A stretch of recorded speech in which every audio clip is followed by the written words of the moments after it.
इस पूरी सूरत हाल पर बात करने के लिए इस वक्त हमारे माशियात खुरम शहजाद साहब हमारे साथ मौजूद हैं। खुरम साहब, इस वक्त हम देख रहे हैं कि हमारे मुल्क को फ़ॉरेन डायरेक्ट इन्वेस्टमेंट की ज़रूरत है, लेकिन ख़बर हम सुनते हैं कि एक बड़ी पेट्रोलियम कंपनी मुल्क छोड़कर जा चुकी है। एक बड़ी टेलीकॉम सेक्टर की कंपनी टेलीनॉर, जो कि मुल्क की तीसरी बड़ी सेलुलर कंपनी थी, वो जा रही है। PTCL उसको ख़रीद रहा है, कर्ज़ लेकर ख़रीद रहा है। तो ये इस वक्त पाकिस्तान में अगर इस तरह से बड़ी बड़ी कंपनीज जाएंगी, ख़ासतौर पर ये टेलीकॉम सेक्टर की जो हम बात कर रहे हैं, तो ये कितना नुकसानदेह ये अमल है? इससे फ़ॉरेन डायरेक्ट इन्वेस्टमेंट आ रही है या पाकिस्तान से इन्वेस्टमेंट बाहर जा रही है?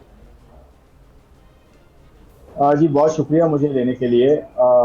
देखें, मुझे लगता है ये एक वन साइडेड जो है वो पिक्चर है और ये कंप्लीट पिक्चर नहीं है। ये हम एक तरफ देख रहे हैं कि जी कंपनियां जो है टेलीकॉम की आपने बात की, एक कंपनी की और एक दो कंपनीज की आपने बात की कि वो छोड़ के जा रही हैं।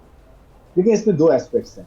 नंबर वन, एक तरफ अगर कंपनी कोई जाती है तो उसकी जगह दूसरी कंपनी आ भी रही है। अच्छा। मिसाल के तौर पे अगर आप ये देखें कि दुनिया का एक बहुत बड़ा ईवी मैन्युफैक्चर, इलेक्ट्रिक व्हीकल्स जो बनाता है, बिजली की गाड़ियां बनाता है, चाइना का, ना सिर्फ चाइना का सबसे बड़ा है बल्कि उसमें टेस्ला जो दुनिया की बड़ी इलेक्ट्रिक व्हीकल कंपनी है, बनाती है, उसको भी उसने बीट किया इन टर्म्स ऑफ मैन्युफैक्चरिंग। उसका नाम है BYD।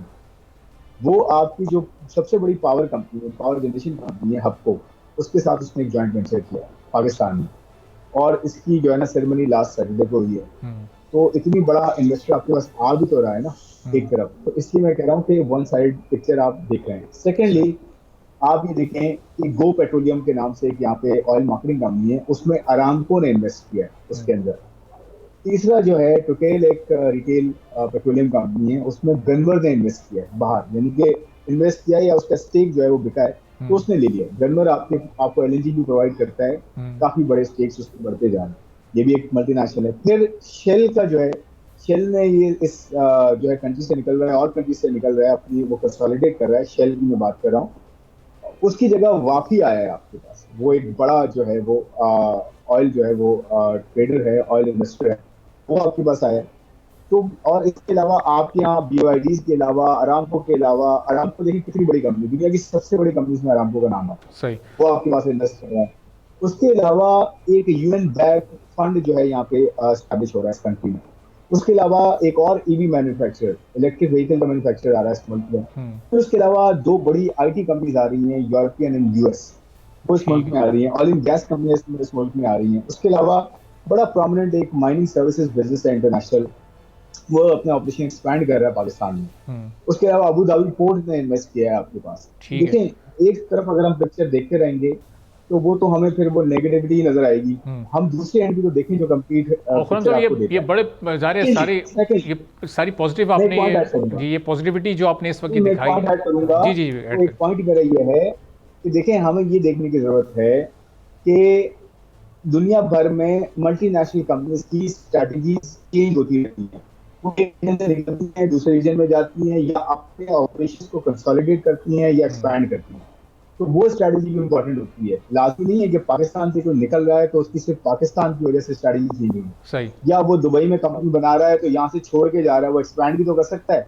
पाकिस्तान की कितनी कंपनियां, हम इंटरेक्ट करते हैं, हमारा इन्वेस्टमेंट का काम है, इन्वेस्टमेंट एडवाइस करते हैं, कितनी कंपनियां ऐसी है पाकिस्तान में जो अपने ऑपरेशन एक्सपैंड अब बाहर भी कर रही है। तो सही। बिल्कुल सही बात है कि हमारे यहाँ चैलेंजेस हैं, टैक्सेशन के चैलेंजेस हैं, एनर्जी के चैलेंजेस हैं, हमारे यहाँ जो है वो इंटरेस्ट रेट्स और हाई कॉस्ट ऑफ कैपिटल के चैलेंजेस सही। हैं। IMF प्रोग्राम में हम दोबारा जा रहे हैं, लेकिन सही। एक तरफ अपॉर्चुनिटी अच्छा भी है खुरम और साहब, ये हमने इस सही से जो कैच टेलीनॉर करना का है। एग्जिट है पाकिस्तान से, इसमें भी हम पॉजिटिव एस्पेक्ट ही ढूंढ रहे हैं कि PTCL क्यों मिलियंस के कर्जे लेकर इस कंपनी को एक्वायर करने की कोशिश कर रहा है। बहुत सारे प्राइवेट प्लेयर्स भी हैं, अगर उनको मौका दिया जाए तो शायद ये इन्वेस्टमेंट पाकिस्तान में ही रह सके, फिर ये पाकिस्तान से बाहर ना जाए। PTCL के इसको ख़रीदने का मतलब ये है कि 62% शेयर उसमें गवर्नमेंट के हैं। PTCL उन शेयर्स की बुनियाद पर कर्जा लेगा, पहले ही खसारे में चल रहा है, अपने खसारे को मजीद बढ़ाएगा। तो बजाय इसके ये बोझ PTCL या हुकूमत पाकिस्तान पर पड़े, कोई प्राइवेट प्लेयर आए आगे और वो इसमें अपना रोल प्ले करे, चाहे वो इत्तलात ही हो जो कि PTCL को चलाने वाला इदारा है। तो इतनी सलाह तो कर रहा है, मैनेजमेंट किसके पास है? गवर्नमेंट ऑफ पाकिस्तान के मैनेजमेंट थोड़ी है। एक्चुअली मैनेजमेंट तो इतनी सलाह है, ये इतनी सलाह कंपनी है जो कि PTCL के साथ, मतलब गवर्नमेंट ऑफ पाकिस्तान का उसका एक शेयर है, तो डेफिनेटली शेयर पाकिस्तान गवर्नमेंट का ज्यादा है, लेकिन मैनेजमेंट किसके पास है, डिसीजंस किसके पास है? तो जो ये डिसाइड कर रहा है कि जी टेलीनॉर अगर निकल रहा है तो उसको खरीद लिया जाए, तो वो तो इतनी सलाह कर रहा है ना। इस सलाह पाकिस्तान में भी ऑपरेशन कर रहा है, तो मतलब सवाल यहाँ पैदा हो रहा है कि इत्तेसालात तो उसमें देखिए, इन्वेस्ट नहीं कर रहा, क्योंकि जिस तरह 400-500 मिलियन डॉलर्स का कर्ज पीटीसीएल को लेना पड़ रहा है, वो तो इत्तेसालात बहुत आसानी से उन्हें प्रोवाइड कर सकता है, उनके रेवेन्यूज तो बिलियंस ऑफ डॉलर्स में। नहीं, पीटीसीएल कर्ज नहीं ले रहा। देखिए, मैं मेरी बात समझो, पीटीसीएल अगर जो है कर्जा लेके कोई कंपनी बाय कर्जा लेके कंपनियां बाय की जाती हैं, ये तो ज्यादा आपको रिटर्न प्रोवाइड करता है कि किसी और का पैसा लेके एक अच्छा एसेट बाय करके और रिटर्न अपनी इक्विटी इन्वेस्टर्स को भी देने से गवर्नमेंट पाकिस्तान को फायदा होगा आगे जाते हुए। वो बात सही है कि कर्जा ले रहा है, लेकिन ये स्ट्रैटेजी है। अब मेरी बात समझ, अच्छा, आपको एक्वायर करना है, कोई बिजनेस खरीदना है, तो आपके पास दो तरह के कैपिटल होते हैं। एक ये कि आप जेब से पैसे डालें, या किसी से कर्जा लेके और उस कंपनी को खरीद लें।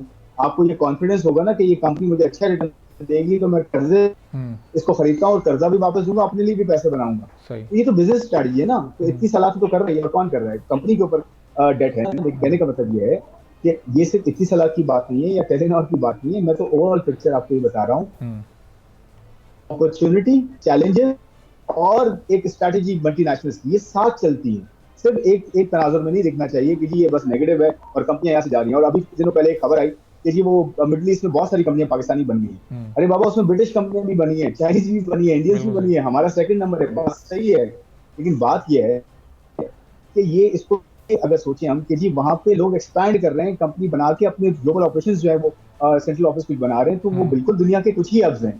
सारे कंट्रीज थोड़ी दुनिया की कोई एक्स्ट्राऑर्डिनरी प्रोवाइड करते हैं। लेकिन हैविंग सेड दैट, कुछ चैलेंजेस हमारे हैं, उन चैलेंजेस को हमने ठीक करना है ताकि यहाँ ज्यादा इन्वेस्टमेंट हो। जो पोटेंशियल है, अभी पोटेंशियल पे इन्वेस्टमेंट नहीं है डेफिनेटली। सही। और हम सब जिस तरह टेलीकॉम सेक्टर में बड़े प्लेयर्स बहुत ही कम रह गए, और जब ये टेलीनॉर का एग्जिट भी हो रहा है, तो इस पर भी हम जैज़ और जोंग को कंपटीशन कमीशन ऑफ पाकिस्तान में जाता देख रहे हैं। तो ये अगर डील कंप्लीट हो जाती है और एक ही छतरी तले सारे बड़े प्लेयर्स आ जाते हैं, तो आगे सर्विस क्वालिटी भी मुतासिर हो सकती है, एक आम सारिफ के लिए टैरिफ रेट को भी बढ़ाया जा सकता है। फिर तो पीटीसीएल डिसाइड करेगा कि इस मुल्क में क्या टैरिफ रेट चलना है, इस मुल्क में सर्विस का मेयार क्या होना है। तो कंपटीशन वो जो ख़त्म करने की एक फ़िज़ा का एक इससे आगाज़ हो सकता है, क्या समझते हैं आप? अब देखिए, ये तो definitely competition commission of Pakistan को देखना है। और मैं आपको ये बता दूं, टेलीकॉम सर्विसेज में अगर आप मिडिल ईस्टर्न कंट्रीज की तरफ देख लें, इंडिया की तरफ देख लें, या और कंट्रीज की तरफ देखें, तो बहुत ज़्यादा प्लेयर्स नहीं होते हैं।